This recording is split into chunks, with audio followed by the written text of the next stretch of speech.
watching and listening to a Fijian gospel procession. The group is a mixture of youths and indeed seminarians of the Pacific Regional Seminary on Suava Island, Fiji. The youths are members of the Sacred Heart Parish in Levuka, the old capital of Fiji.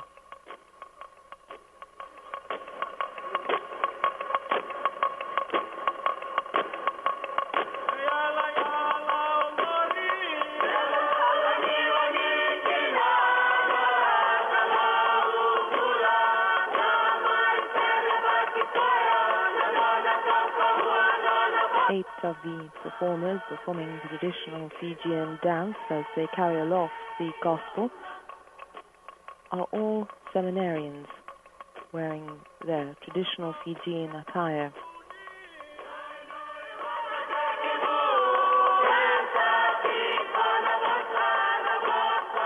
Hello, this is Christopher from Defeat Modernism, and welcome to my latest video, Ecumenism, the original sin of the new Mass.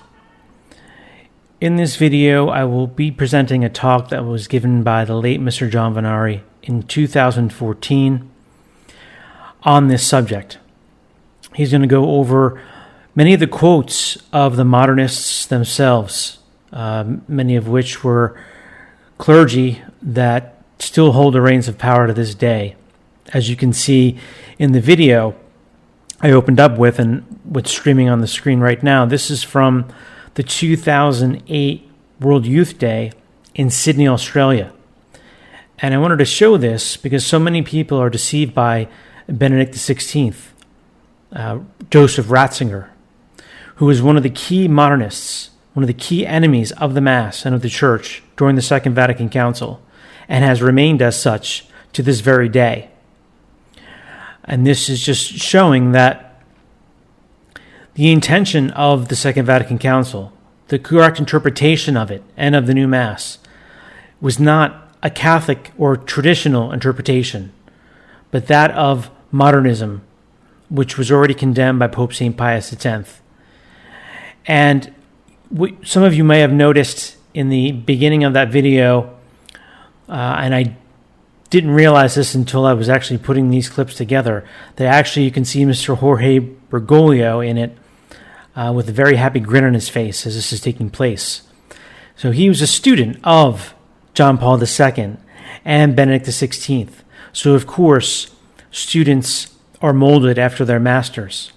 And that is why Francis is in fact no different than Benedict XVI. Benedict XVI isn't a conservative. He is a radical liberal. He is a quote-unquote progressivist. He is a modernist. He is an enemy of the faith. And his so-called liberation of the traditional rite was nothing more than putting the true Mass below the level of the new Mass, which is sacrilegious and blasphemous in and of itself. Before we get to Mr. Vennari, though, I want to just give you some quotes from popes of the past, from dogmatic councils of the past, which condemns all of what you're seeing on the screen that Benedict XVI has been a promoter of and is taking part in this particular video that you're seeing. So let's cut from this and let's go to this first quote. This is from the Council of Trent, session 22.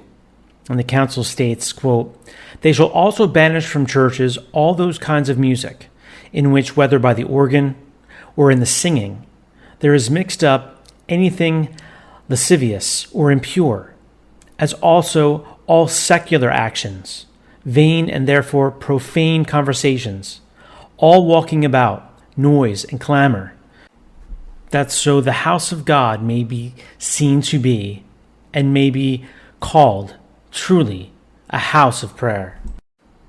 So this statement on its own condemns the World Youth Day that you saw videos of, condemns the so-called Catholic charismatic music, Catholic charismatic movement and the music, condemns all these profanities that take place in the new Mass, condemns the University of Steubenville youth conferences and all that charismatic nonsense, which is alien to the true Catholic faith, which is foreign, which is Protestant, which is heretical, and which does not lift the soul up to heaven, but leaves it here on earth and into the perversion of the flesh, of the lustful spirit. Now, continuing on, it's important to point out that the Roman pontiffs are bound to the received and approved rites of the sacraments. They can't create new rites on their own. They're bound to tradition, because the Pope is the vicar of Christ. He is not Christ himself. He is Christ's vicar. And the Council of Constance declared that the Roman pontiff is bound to the received and approved rites of the sacraments. And it says, quote, "Since the Roman pontiff exercises such great power among mortals, it is right that he be bound all the more by the incontrovertible bonds of the faith and by the rites that are to be observed regarding the Church's sacraments," end quote. And then also the same council declared that the oath of the Roman pontiff include the following, quote, "And I will preserve this faith unchanged to the last dot, and will confirm, defend, and preach it to the point of death and the shedding of my blood. And likewise I will follow and observe in every way the right handed down of the ecclesiastical sacraments of the Catholic Church," end quote. This oath had been taken by the popes since at least the year 681. That's nearly 1,300 years. Paul VI was the last one to take this oath, and obviously he perjured himself from it. That and also the oath against modernism that he took prior to being ordained a priest, as did all the Novus Ordo quote-unquote pontiffs, with the exception of Francis Bergoglio, who never took the oath against modernism prior to ordination because he was ordained in the new rite, which in and of itself is doubtful, which makes him both a doubtful priest and a doubtful bishop, and therefore, at best, a doubtful quote-unquote pope. But that's a whole other story for another time. This particular oath was removed by Paul VI. So now the Novus Ordo quote-unquote pontiffs don't take a papal oath. You have to ask yourself, why would they not want to take an oath to defend the church? Well, I'll let you answer that for yourself. I think it's pretty clear. Now, continuing on. The Mass being said in the vernacular language, or the local tongue, or the vulgar tongue, has already been condemned. It was condemned in Session 22, Canon 9 of the Council of Trent, where, as part of this canon, there's much more to it, but I wanted to just specify this one particular section. The canon says, "If anyone saith that the Mass ought to be celebrated in the vulgar tongue only, let him be anathema." And then Pope St. Pius X again reconfirms this doctrine, this teaching, when he condemns the vernacular in his motu proprio, tra le selectudini. So this is from paragraph or section 7. He says, quote, "The language proper to the Roman Church is Latin. Hence, it is forbidden to sing anything whatever in the vernacular in the solemn liturgical functions, much more to sing in the vernacular the variable or common parts of the Mass and office," end quote. The Council of Trent again, this is Session 7, Canon 13, condemned dogmatically anyone, including the Pope, who would change the received and approved rites of the sacraments into new ones. And this carries on to the quote we read earlier about the Pope being bound to the received and approved rites of the Church. That was from the Council of Constance. But here the Council of Trent says, quote, "If anyone saith that the received and approved rites of the Catholic Church, wont to be used in the solemn administration of the sacraments, may be contempt, or without sin be omitted at pleasure by the ministers, or be changed by every pastor of the churches into other new ones, let him be anathema." In following those canons that we read from the dogmatic Council of Trent, right? So that's infallible. These canons, these condemnations are infallible. Pope St. Pius V, then in his document Quo Primum, clearly stated that the traditional Latin Mass that he was now promulgating and codifying dates back to the original form and rite of the early church fathers. So this is to put straight those who say that the new Mass somehow goes back to the original. It doesn't. The new Mass was created with the help of 6 Protestant ministers. That's on record. And if I'm not mistaken, Mr. Vennari covers that in this particular talk. But here, Pope St. Pius V, and everyone should read his document, Quo Primum. It basically states that no one can prevent priests or bishops or the laity from attending, or in the instance of the clergy, saying or offering the traditional Latin Mass. No one has that power. Not even the Pope can force us to take part in a liturgy that is contrary to Catholic doctrine. That the Pope would put himself outside the Church. He would be in schism with the Church. But Pope St. Pius V says here, and this is just one small section of that document, he says, quote, "Hence, we decided to entrust this work to learned men of our selection. They very carefully collated all their work with the ancient codices in our Vatican library and with reliable, preserved, or amended codices from elsewhere. Besides this, these men consulted the works of ancient and approved authors concerning the same sacred rites, and thus they have restored the Missal itself to the original form and rite of the Holy Fathers." End quote. This next quote comes from Pope Benedict XIV in his letter Allate Sunt, which was dated July 26, 1755. And he says, quote, "Pope Gelasius in his 9th letter, chapter 26, to the bishops of Lucania, condemned the evil practice which had been introduced of women serving the priest at the celebration of Mass.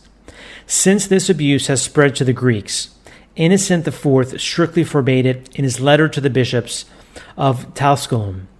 Quote, women should not dare to serve at the altar. They should be altogether refused this ministry. End quote.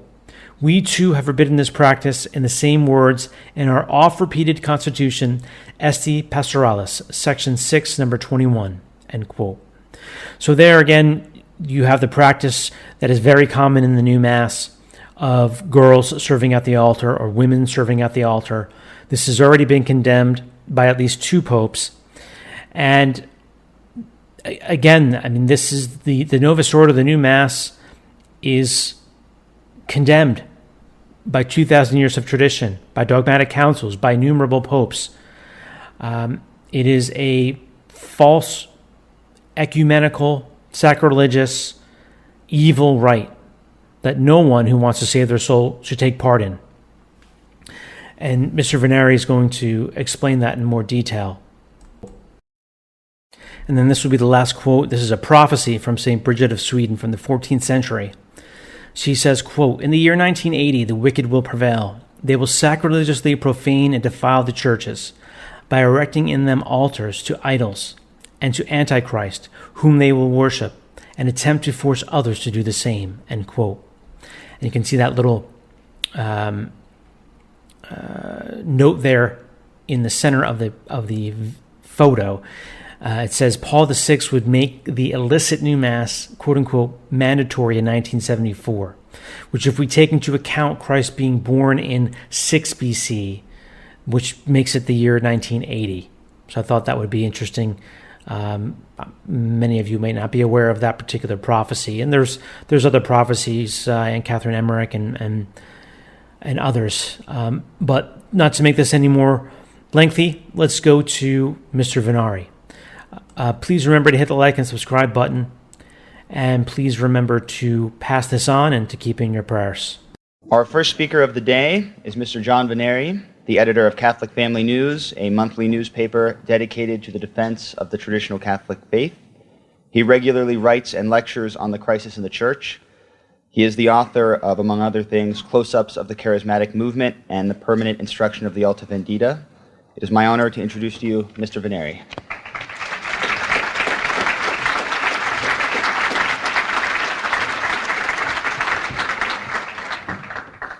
Your Excellency, Reverend Fathers, holy religious ladies and gentlemen, like to thank Mr. Vogel for the introduction and the Angelus Press for the invitation.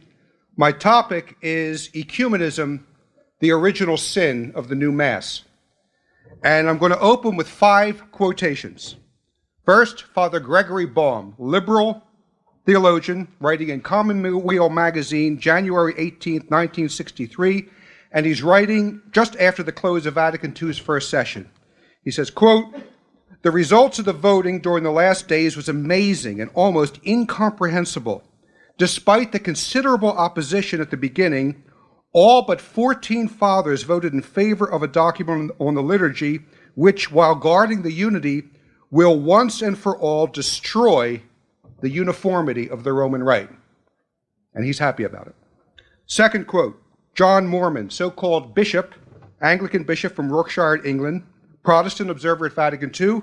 In volume 27 issue of the Thomist, 1963, we read him saying, quote, "When I read Vatican II's schema on the liturgy, I realized that many of the proposals which were put forth before the Council were in fact points which we Anglicans accepted 400 years ago.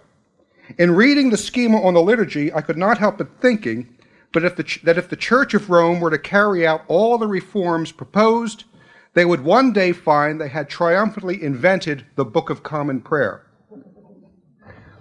Quote number 3, Archbishop Karl Wojtyla, December 8, 1965, a few hours after the close of Vatican II.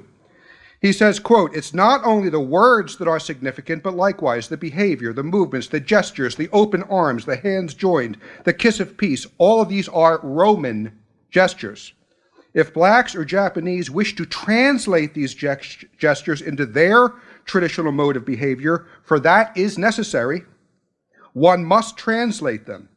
Where will it end?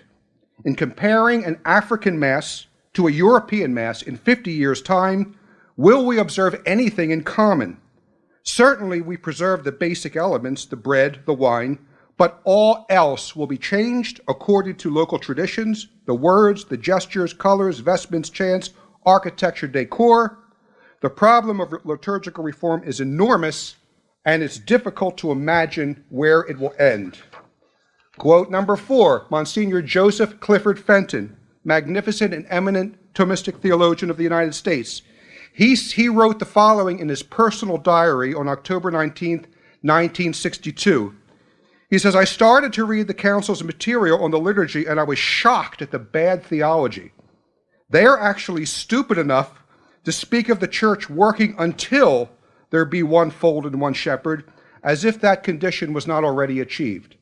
And finally, the final quote, Archbishop Annibale Bonini said in a book published in 1966 that the purpose of Vatican II's Constitution on the liturgy was to usher in, this is his words, "the boldest and most fundamental liturgical reform of all time." Close quote. Now, what do you notice about all 5 of these quotes? First of all, they were all stated at the time of the Council, from 1962 to 1965-66. And second, none of these men, Baum, Mormon, Wojtyla, Fenton, or Bonini, had to wait until 1969 and the advent of the new Mass to learn that Vatican II's reform would launch an upheaval, a liturgical revolution, and they recognized this revolution as contained within the Council document itself. See, the new Mass was never intended to be a true representation of the Catholic theology of the Mass as codified by the Council of Trent. And I would argue that Vatican II's Constitution on the Sacred Liturgy itself was never intended by its true architects to be a presentation of the Catholic theology of the Mass as codified by the Council of Trent. It was designed as a revolution, and that revolution was visible from the beginning for those who had eyes to see. Now, we could talk about the new Mass from various aspects. We could talk about enculturation in the liturgy. As I said, Archbishop Wojtyla, 65, he saw it from the beginning. It's in the Council document on the liturgy, numbers 37, 38, and 40, if you want to look it up. It's all there. We could talk about the call for the increase of lay involvement. But what I want to talk about is the ecumenical aspect of all this, which the ecumenism being the fundamental principle of the new Mass. In fact, in this presentation, I'll actually be talking more about ecumenism and especially the tactics of ecumenists. I'll be talking about that more than the new Mass, but we will wrap up with the new Mass at the end. Now, I want to point out, first of all, that the ecumenical spirit, the ecumenical approach, was a constitutive element of the Vatican II documents. The new ecumenical orientations permeated the documents, and this was done by design. And to demonstrate this, I want to quote a young progressivist theologian writing at the time of Vatican II. Now, we know, of course, that the original documents of Vatican II that were prepared by Cardinal Ottaviani and the Theological Commission 2 years prior to the Council, the Archbishop was involved with this, they were rejected during the first session of the Council, and new documents would be drawn up by the progressive theologians who were invited to the Council by John the 23rd. And here we have a young progressive theologian rejoicing that the original schema on divine revelation was voted out. Listen to what he says. Quote, the text was, if we may use the term, utterly the product of the anti-modernist mentality that had taken shape about the turn of the century. The text was written in a spirit of condemnation and negation, which had a frigid and even offensive tone to many of the fathers. And this despite the fact that the content of the text was new to no one. It was exactly like dozens of textbooks familiar to the bishops from their seminary days, and in some cases, their former professors were actually responsible for the text presented to them. Now, the theologian is appalled at the prospect that the Council would actually reiterate the consistent teaching of the Church of all time, and appalled that it would have an anti-modernist tone in the spirit of Pope St. Pius X. Now, who is the theologian deprecating this? Of course, I think you've guessed it's a young Father Joseph Ratzinger, writing in his book, Theological Highlights of Vatican II. And he continues in the same vein. He says, the real question behind the discussion can be put this way. Was the intellectual position of anti-modernism, the policy of exclusiveness and condemnation and defense leading to an almost neurotic denial of all that was new, to be continued? Or would the Church, after it had taken all the necessary precautions to defend the faith, turn over a new leaf and move on into a new and positive encounter with its own origins and with its brothers and with the world today? So after this rather superficial caricaturization of the anti-modernist position, he goes on to say that the majority opted for the second alternative, a kind of anti-modernist approach. Ratzinger rejoiced that this is a new beginning, it's his words, and he says that the two main arguments used to defend this new position, quoting now, rested on the intention of Pope John that the text should be pastoral and their theology ecumenical, close quote. Now, I cannot overstate the importance of this admission. It gives us a key by which to consider all the documents of Vatican II. They are written in a manner that is both pastoral, so-called, and ecumenical, and this approach permeates the entire operation. So then we have to ask the question, how does one write texts that are pastoral? How does one write ecumenically? Before we answer that, I want to take a very fast look at the ecumenical movement. It started as a movement among Protestant missionaries in 1910. The Protestants organized into the Faith and Order Conference. Later on, decades later, this is what will become the World Council of Churches.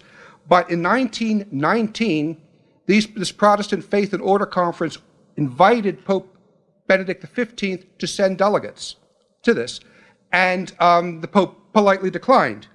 He said that although it was his earnest desire for one fold and one shepherd, it would be impossible for the Catholic Church to join with others in a search for unity. As for the Church of Christ, he said, it is already one and could not give the appearance of searching for itself or for its own unity. His immediate successor, Pope Pius XI, same vein, talking about the genuine Catholic approach and outlook regarding ecumenism. His 1928 encyclical Mortalium Animus.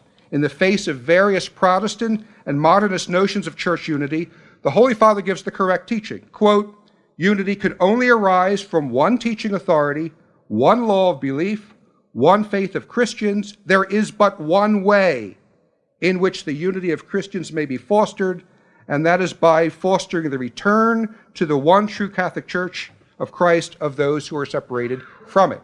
Okay? His immediate successor, Pius XII, same doctrine, 1949 instruction on ecumenism. True union, he says, can only come about by the return of dissidents to the one true Church of Christ. But as we're moving into the 1940s and the 1950s and the 1960s, modernist churchmen and theologians began to effectively play down the true doctrine regarding unity and to adopt a Protestant brand of unity more along the lines of the World Council of Churches, in which convergence replaces conversion. Ecumenism should not have its goal a member of one denomination converting to another or going to the Catholic Church, but we walk forward together in brotherhood and in our commitment to Christ. And this, of course, effectively divorces Christ from his church, which is both his mystical body and his bride. And of course, we read in Scripture, what God has joined together, let no man tear asunder. You can't have Christ without the church. So anyway, I could give demonstration after demonstration after demonstration of how Catholics got hooked into this new way of ecumenical thinking. Many Catholics were straining at the leash to take part, but I don't need to give demonstration. We've had it in our face for more than 50 years. We know what this is. So to make a long story short, the non-Catholic understanding of Christian unity increasingly gained ascendancy in Catholic circles, mainly promoted, and this is important, by the agents of the modernist New Theology. And we know all their names: Henri de Lubac, Hans Urs von Balthasar, Yves Congar, Karl Rahner, Hans Kung, Edward Schielebeck, Gregory Baughan, Dominic Chenu, Joseph Ratzinger, Karl Wojtyla, the list goes on, and all of these proponents of the New Theology, to a man, were ecumenical. And it's the proponents of the New Theology who became the primary drafters of Vatican II. Within days of the Council's opening, the progressivists gained the ascendancy. You know the story. I don't have to belabor it. But this brings us back to Father Joseph Ratzinger, his elation that the traditional preparatory documents were jettisoned and that a kind of anti-modernist approach would be taken. He rejoices that this is a new beginning, and the arguments used to defend this new position again rested on the intention of the Pope John the 23rd that the text should be pastoral and the theology ecumenical. So I ask the question again: how do you draft a text that is pastoral and ecumenical? First, we'll talk about pastoral language, so-called. This flowed from the advocates of the New Theology, that on the one hand, it is necessary, they claim, to speak in the common language supposedly accessible to modern man, but the real operation at work is the rejection of scholastic language, the rejection of scholastic philosophy and theology, and the incorporation of modern philosophies that are based on agnosticism, skepticism, existentialism, subjectivism. Disdain for St. Thomas, disdain for scholasticism, disdain for scholastic philosophy and theology of the received Aristotelian Thomistic tradition is a central characteristic of the New Theology. Father David Greenstock, warning against the New Theology in the October 1950 issue of the Thomist, he documents what he called, I'm quoting him, the revolt against traditional Thomism from the proponents of the New Theology.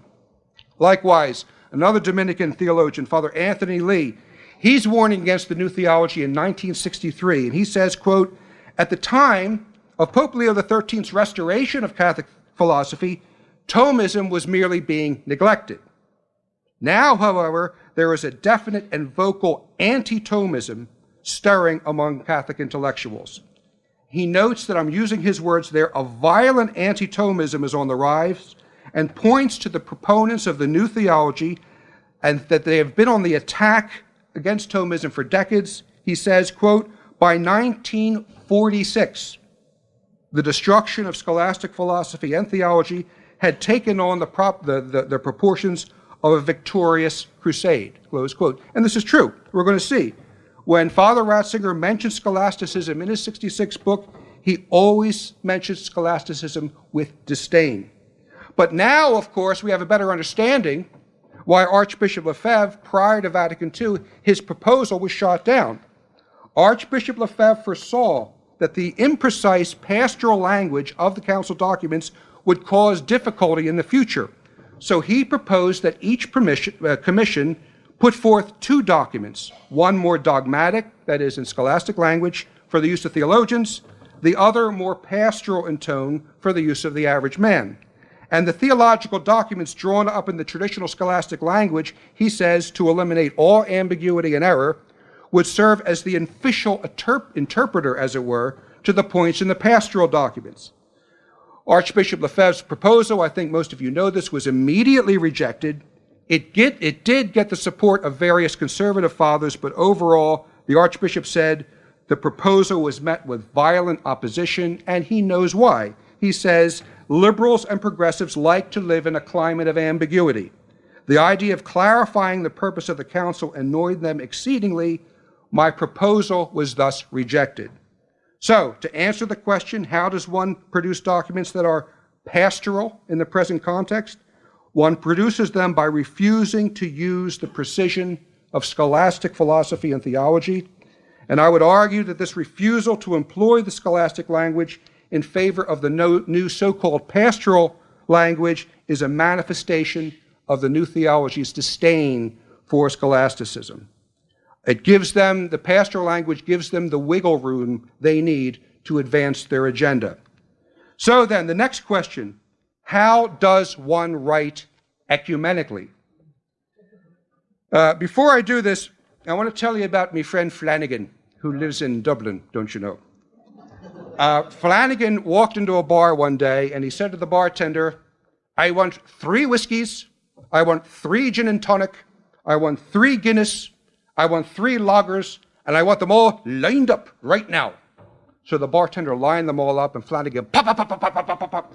He knocks back all 12 drinks in 45 seconds. And the bartender says, good heavens, I have never seen anyone drink like that. Flanagan said, well, you drink like that too, if you had what I've got. The bartender said, what have you got? Flanagan said, $1.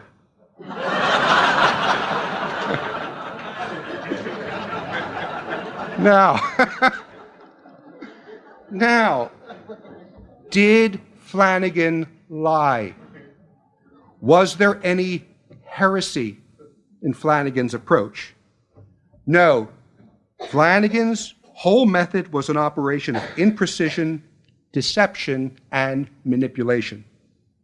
I've just given you the key to how to write ecumenically. I've just given you the key to how to understand the documents of Vatican II. Ecumenical theology is basically an operation of imprecision and deception and manipulation. When Father David Greenstock, this time in a 1963 article, warned against the new ecumenical approach and the new ecumenical language, he quoted the Protestant Wizard Hooft. This man would come to be a president of the World Council of Churches, but as early as 1956, Wizard Hooft said, quote, the simple ABCs of ecumenism is that there is no ecumenical language which is completely unambiguous. Close quote. But as we're going to see, ambiguity is only one of the tools of deception that make up ecumenical language and ecumenical theology. And you don't have to take my word for it. I'm going to quote another magnificent, little-known, pre-Vatican II theologian from the United States named Father Edward Hanaho. Now, these men whom I'm quoting were opposing the new theology. They were defending scholasticism right up to the eve of the council. Father David Greenstock, Monsignor Joseph Clifford Fenton, Father Anthony Lee, Father Edward Hanaho. These terrific Thomists at this point are pretty much all alone. They are fighting in the last ditch, just before the Pearl Harbor of Vatican II strikes. Now, Father Hanaho was a Greymoor friar, Thomistic to the core, and was an expert on ecumenism even prior to Vatican II. He was also a close friend of Monsignor Joseph Clifford Fenton, and he wrote a little-known but landmark article in the 1962 American Ecclesiastical Review called Ecclesiology and Ecumenism. And as I already noted, from the 1920s into the 50s, early 60s, the new ecumenical movement was on the rise. There were a number of Catholics who were bewitched by it. A body of Catholic literature starts to develop on the subject, some good, most not so good. And Father Edward Hanaho was a genuine Catholic expert on the topic. Father Hanaho saw the dangers of this new movement among contemporary Catholics. He spoke of the increasing number of books and articles on the subject of ecumenism, and he says, I'm quoting him now, it gives one the impression of great energy sparked by much enthusiasm and sympathy, close quote. Now you notice, he doesn't say it's an intellectual movement. Great energy sparked by much enthusiasm and sympathy. It is a movement sparked primarily by emotion and sentiment. And we all know when emotions and sentiment are in the front seat, intellect, reason, and the primacy of doctrine take a back seat, as we're going to see. Hanaho notes that the doctrine and practice of ecumenism has not yet crystallized and that it does not live up to the criterion of a legitimate scientific discipline. Here's what he said in 62. At the present time, it presents a confusing picture of personal essays, conjecture, information, and ideas of procedure with its own language of special words and phrases. I'm here to dialogue, right? This type of thing. He also points out that the entire movement does not rest on correct principles. He repeats, of course, excuse me, the one and only definition that ecumenism can have for Catholics.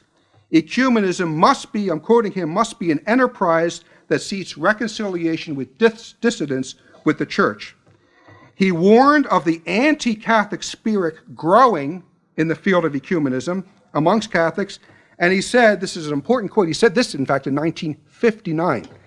He said that the new ecumenism, quote, has the effect of perpetuating the state of separation, serving rather to keep people out of the Church rather than bring them into it. Now remember, we're answering the question, how does one write ecumenically? John the 23rd wanted the Vatican II documents to be pastoral in tone and ecumenical in theology. How do we do this? In order to answer, I'm going to extract 4 points from Father Hanaho's writings that tells us how ecumenists operate. Number 1, ecumenism governs ecclesiology and not the other way around. I'm going to talk about them, then we're going to explain them. Number 2, significant silence. Number 3, pretend the magisterium has not spoken. And number 4, what is confirmed in one place is denied in another. Now, he actually spoke of more of these things, but for this presentation, I'm just spotlighting these 4. So, the first one. Father Hanaho insists that in any discussion or development in this regard, it is Catholic ecclesiology that must govern ecumenism and not the other way around. I think everybody here knows what ecclesiology is. It's what the Catholic Church teaches about the Church, okay? It's the theology of it's what the Church teaches about the Church, okay? Ecclesiology.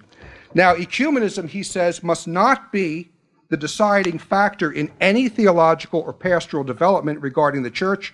Rather, it must be the traditional Catholic ecclesiology that must govern ecumenism. And some of the key points in this ecclesiology is, first, that there's only one true church established by our Lord, outside of which there's no salvation. Secondly, that truth and Christian unity exist already in this church, and that we should not go outside of it in any way in an alleged search for truth or search for unity. And third, that what the Catholic Church has always taught throughout the centuries must be, and this is his terminology, the proximate and universal criterion of truth in matters of faith and morals. There is no need to create a new ecumenical theology.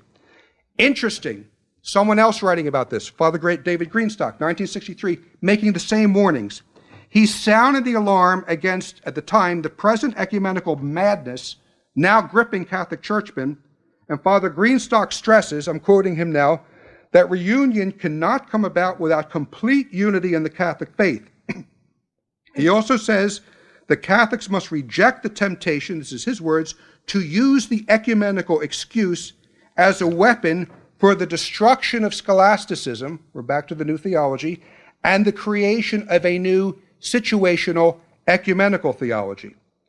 He goes on, reunion to a Catholic must mean unity of faith and worship. To imply the opposite is to destroy the truth and to betray Christ. And he stresses unconquering fidelities to the decrees of the Council of Trent and Vatican I, and he says again, above all, there must be no attempt to create a new ecumenical theology to fit the ecumenical situation. So Father Greenstock is making the same point as did Father Hanaho, because they both see the imminent danger. Ecclesiology must govern ecumenism. Ecumenism must not govern ecclesiology. Now, I'm going to go straight to Father Hanaho's second point, because the example I'm going to give incorporates both of them. The second point is what I said earlier, significant silence. Now, this tactic does not necessarily deny a truth of the faith, no heresy in it, but it pretends that the given truth does not exist. It passes over in significant silence any truth of the faith that stands in the way of the new ecumenical program. I'm going to give an example of how this tactic operates in Vatican II, one among many. And again, we look to Father Joseph Ratzinger in his 1966 book, Theological Highlights of Vatican II.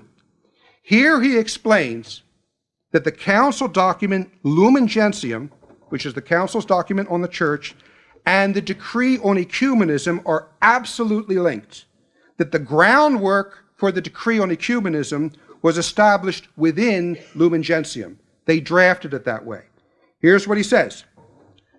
The text on the church was favorably predisposed towards ecumenical thinking in that its basic theological line was ecumenical.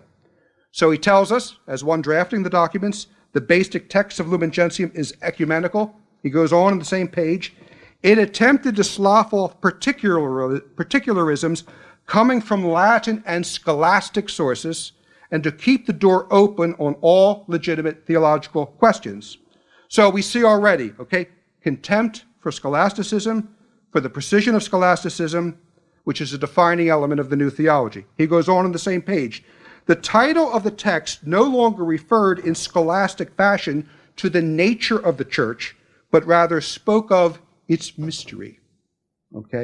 So basing the text on the church's nature would have been the scholastic approach. What is the church? But using this new vague term of the church as mystery, the boundaries established by scholasticism and traditional Catholic theology are knocked down.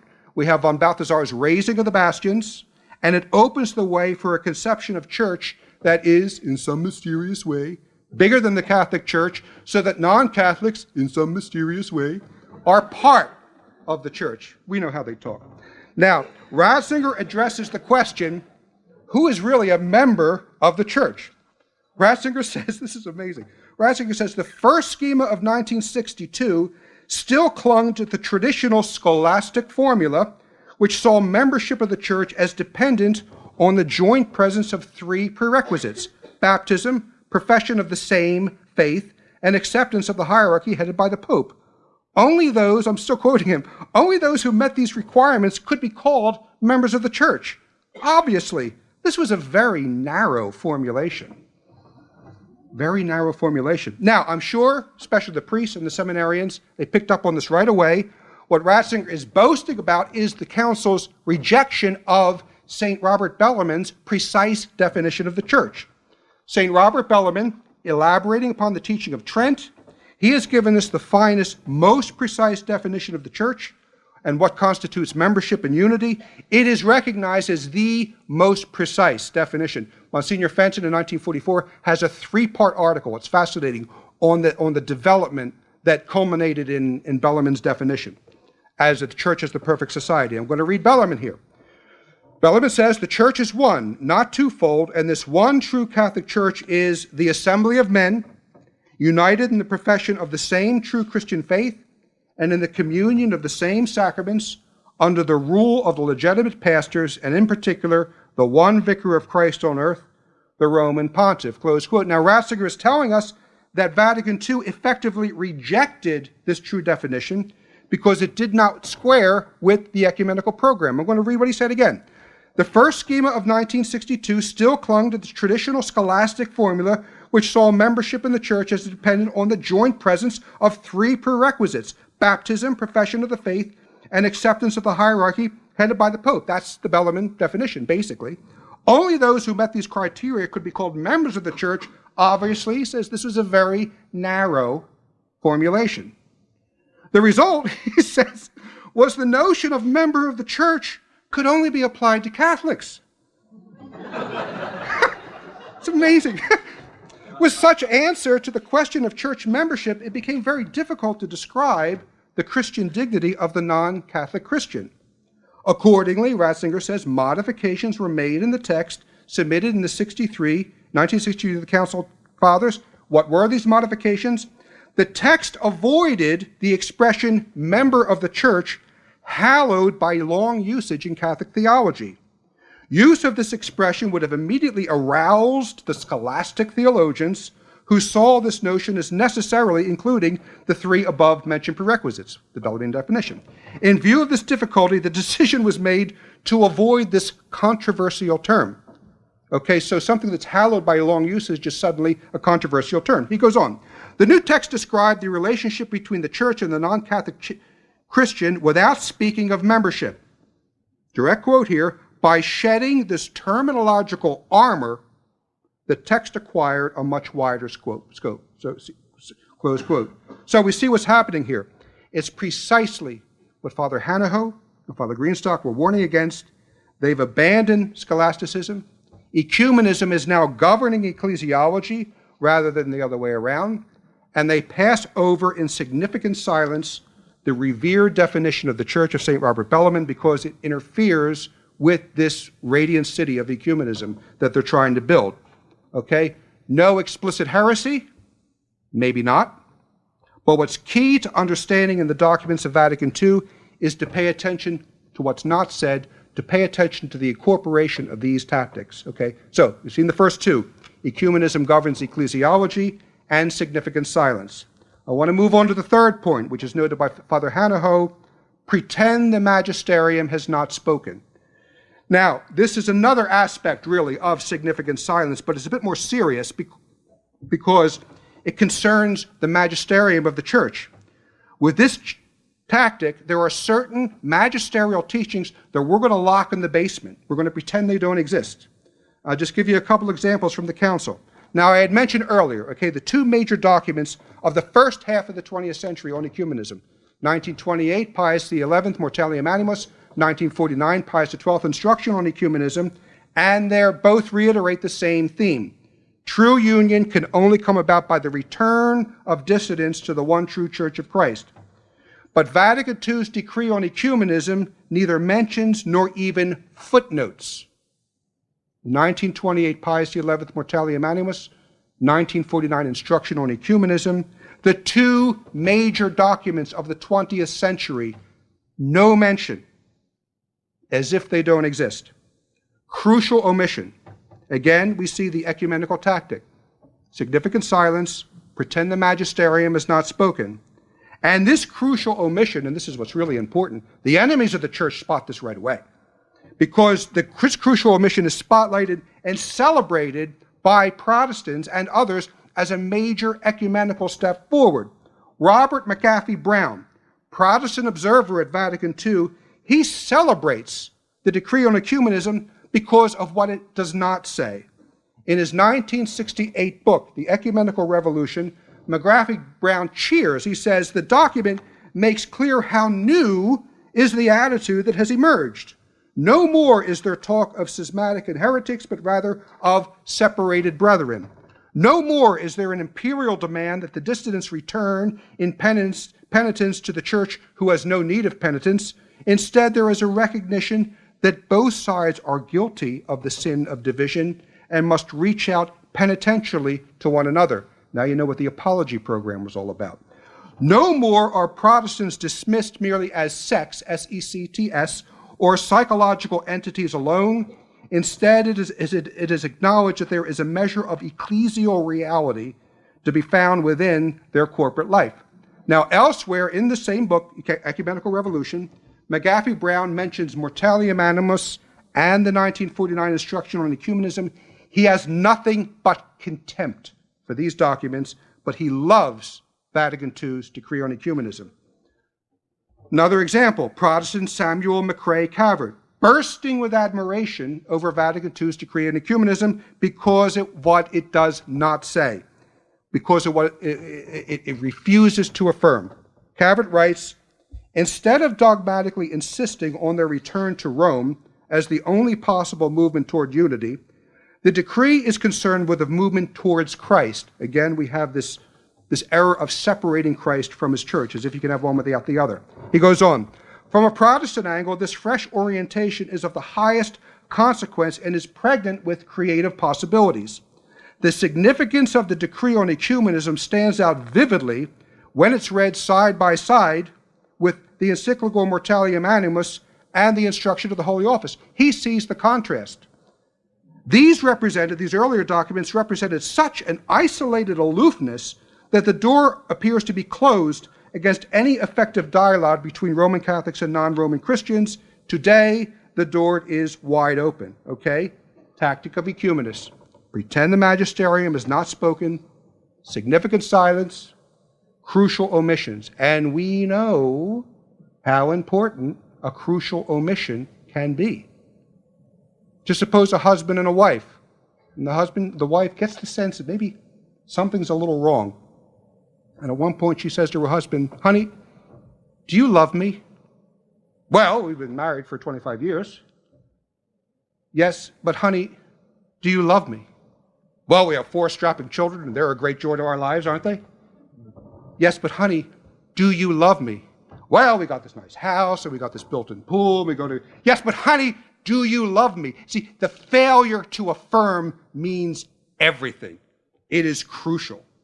Now, a third crucial omission, significant silence, pretend the magisterium has not spoken, we see in the council document Nostra Aetate regarding Judaism.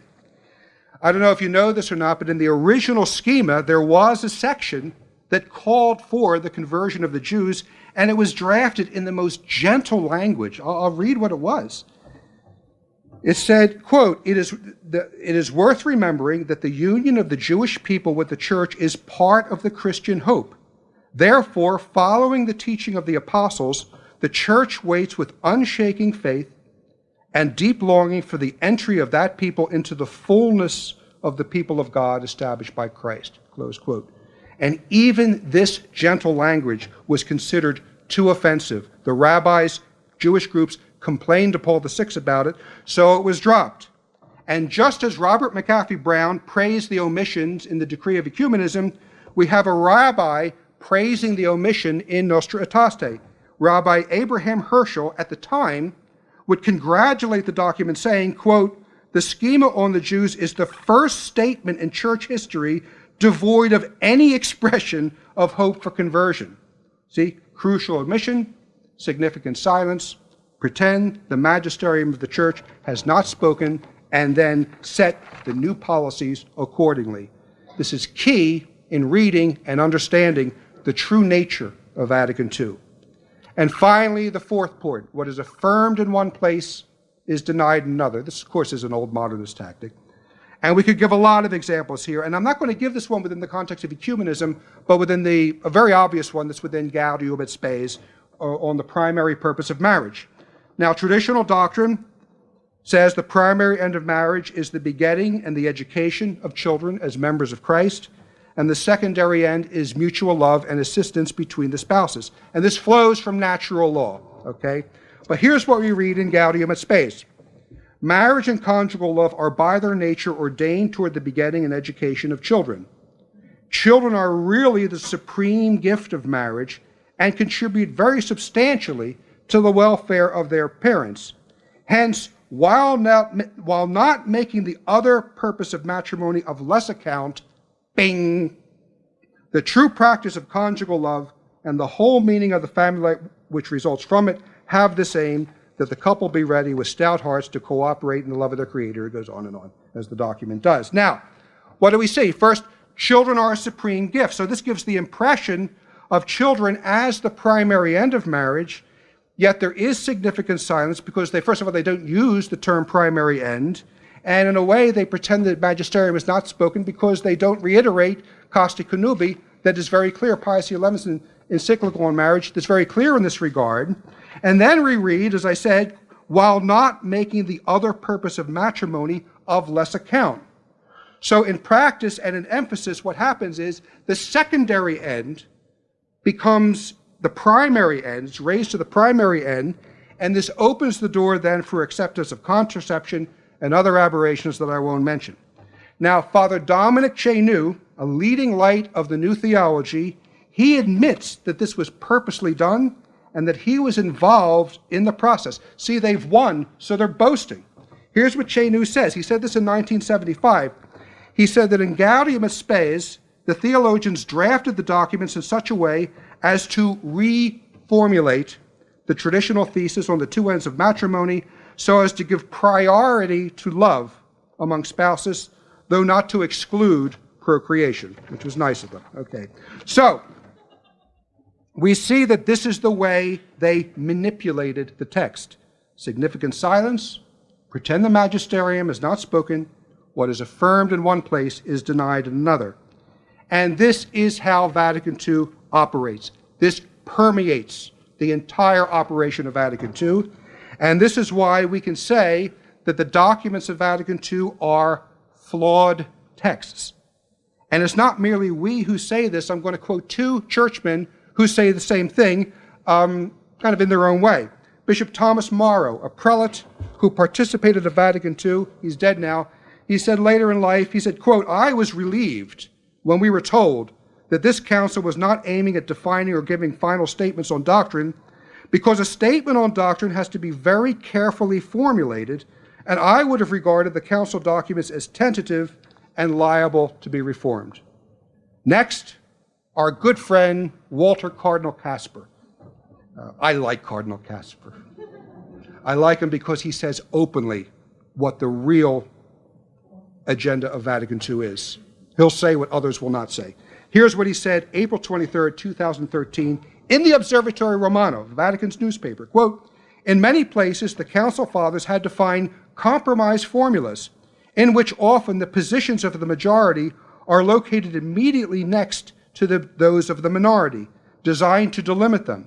Thus, the conciliar texts themselves have a huge potential for conflict and open the doors to a selective reception in either direction." Okay, it's quite an admission. So, to repeat, tactics of ecumenism at work throughout the council texts. Ecumenism governs ecclesiology rather than the other way around. Significant silence. Pretend the magisterium is not spoken, and what is affirmed in one place is denied in another. And this gives us a key, as I said, to the reading of the Vatican II documents, and gives us a key in particular to read the Council's constitution on the sacred liturgy. Now, to examine the Constitution in light of all I said would actually require a second talk, and I never intended to give a point-by-point examination of the document on the liturgy. But suffice it to say, for example, that when we read the Council's call for increased vernacular, we encounter significant silence. We have the pretending that the magisterium is not spoken. There is no mention of the fact that the Council of Trent condemned an all-vernacular liturgy. Canon 9, Session 12 of Trent, quote, there's a couple other things in this canon, but I'm just distilling it here. "If anyone says that the Mass ought to be celebrated in the vernacular tongue only, let him be anathema." There was no reminder in this call for the vernacular, not even footnoted, of Pius VI, 1794 letter Auctorem Fidei, that denounced the demand of expressing the liturgy in the vernacular language, I'm quoting the Pope now, as rash, offensive to pious ears, insulting to the Church, favorable to the charges of heretics against it. Okay? Significant silence, pretend the magisterium is not spoken. Suffice it to say that in Vatican II's document on the liturgy, we read in the first article, quote, "The Sacred Council has set out to adapt more closely to the needs of those institutions which are subject to change, to foster whatever can promote union among all those who believe in Christ, Accordingly, it sees reasons for undertaking a reform of the liturgy. Close quote. We see, foster whatever promotes union among the all believe in Christ. The ecumenical intention is stated in the first article, the very first article on the constitution of the liturgy. And this Protestant flavor was obvious to the man I quoted earlier, our dear Anglican friend, John Mormon, who said in praise of the Council's liturgy, I'm going to give you a little more of the quote, "The schema on the liturgy is a remarkable document. When I read the schema on the liturgy, I realized that many of the proposals which were put before the Council were in fact points which we Anglicans ourselves adopted 400 years ago. These would include greater simplicity, the use of the vernacular, more reading of Scripture, more preaching and catechizing, the part assigned to the faithful in the Mass, and the possibility of administering the sacrament under both kinds." And that's what he talks about. If they keep going, they'll soon find they invented the Book of Common Prayer. He saw the Protestant orientation of the liturgical revolution in the council schemas from the very beginning. See, the new Mass is not a misinterpretation of the council. From the very beginning, as I quoted, Father Gregory Baum praises the council document on the liturgy because it will, quote, "once and for all destroy the uniformity of the Roman Rite." And of course, we have the Protestant construction of the new Mass being affirmed by Jean Gouton, the French journalist who was a close friend and confidant of Paul VI. And he confirmed in a radio interview in the 1990s that it was the intention of Paul VI to do this. Here's what he says. "The intention of Paul VI with regard to what is commonly called the Mass was to reform the Catholic liturgy in such a way that it should almost coincide with the Protestant liturgy. But what is curious is that Paul VI did this to get as close as possible to the Protestant Lord's Supper. There was with Paul VI an ecumenical intention to remove, or at least to correct, or at least to relax what was too Catholic in the traditional sense in the Mass, and repeat to get the Catholic Mass closer to the Calvinist Mass, liturgy, close quote. So we see that not only was ecumenism governing ecclesiology, it was also governing the liturgical reform itself. Now, all these tricks, deceptions, omissions are going on in the Vatican II document, even if we see throughout it doesn't contain outright heresy. Remember, Flanagan did not lie to the bartender. There was no heresy in anything Flanagan said. No, Flanagan's little stunt was an operation of imprecision, deception, and manipulation. So I'm about to close, but taking all of this into consideration, we now better understand what we read in the Ottaviani intervention, which was the critical study of the new Mass by Cardinal Ottaviani and the Roman theologians, which I understand a new edition is about to be published, released by the Angelus Press. These prelates and theologians, though, they knew what they were looking at, and they sounded the alarm against the Protestant nature of this new liturgy. Cardinal Ottaviani, in their famous letter to Pope Paul VI, June 5th, 1969, that accompanied the critical study, he said that the new Mass represents, both in whole and in its details, I think you all know this quote, a striking departure from the theology of the Mass as it was formulated by Session 22 of the Council of Trent. The critical study of the Roman theologians on the new Mass, otherwise known as the Ottaviani intervention, spotlighted the many deficiencies inherent in the new Mass, especially the Protestant orientation. Some of the defects they noted: omission of elements emphasizing the Catholic teaching that the Mass makes satisfaction for sin, which is a teaching utterly rejected by Protestants; the reduction of the priest's role to a position approximating that of a Protestant minister. Father Thiemann covered some of this yesterday. Implicit denials of Christ's real presence and the doctrine of transubstantiation. That's a Protestant orientation. The change of the consecration from a sacramental action into a mere narrative retelling of the story of the Last Supper. Protestant orientation. The fragmentation of the Church's unity of belief through the introduction of countless options, ambiguous language, and equivocation through the Rite, which compromise the Church doctrine. That's not all. The study also said, quote, "It is obvious that the Novus Ordo obsessively emphasizes supper and memorial instead of the unbloody renewal of the sacrifice of the cross." The study points out in the new Mass, quote, the central role of the real presence is suppressed.